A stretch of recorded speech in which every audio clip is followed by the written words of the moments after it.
నిన్ను నీవు గౌరవించుకుంటూ ఎదుటివాడిని కూడా గౌరవించటం. ఇది చాలా గొప్ప సుగుణము అని దేవుడు చెప్పాడు.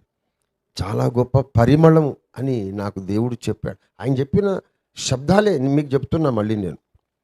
ఆత్మగౌరవం చాలా గొప్ప సుగుణము, చాలా గొప్ప పరిమళం అన్నాడు యేసయ్య మాట. ఇది నేను విన్న మాట.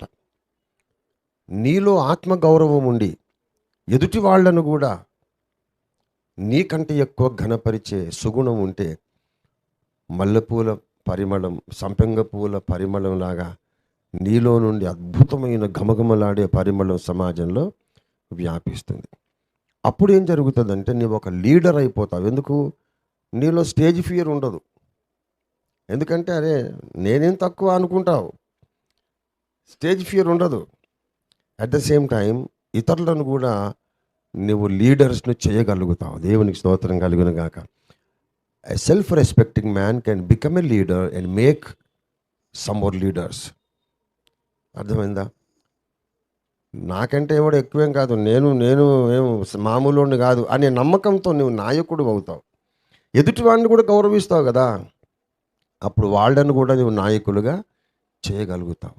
ఈ ఆత్మగౌరవం అనే సుగుణం మనలో ఉంటే యంగ్ లయన్స్ను, కొదమ సింహాలను, సత్యాన్వేషణ కొరకైన అంకిత భావం కలిగిన సైనికుల వంటి కొదమ సింహాలను అనేక లక్షల మందిని మనం తయారు చేయగలుగుతాం.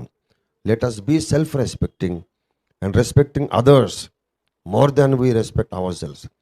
నిన్ను వలే నీ పొరుగువాణ్ణి అనే ఒక్క మాటలోనే మొత్తం ప్రసంగాలన్నీ ఇమిడి ఉన్నవి. దేవుని స్తోత్రం కలుగును గాక. నిన్ను ఎలాగ గౌరవించుకుంటావో అలాగే ఎదుటివాడిని గౌరవించాలి.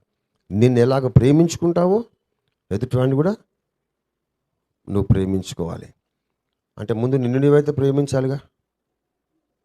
ఇప్పుడు నిన్ను వలే నీ పొరుగువాడిని ప్రేమించంటే ముందు నిన్ను నీవైతే ప్రేమించాలిగా, నిన్ను నీవైతే గౌరవించుకోవాలి కదా.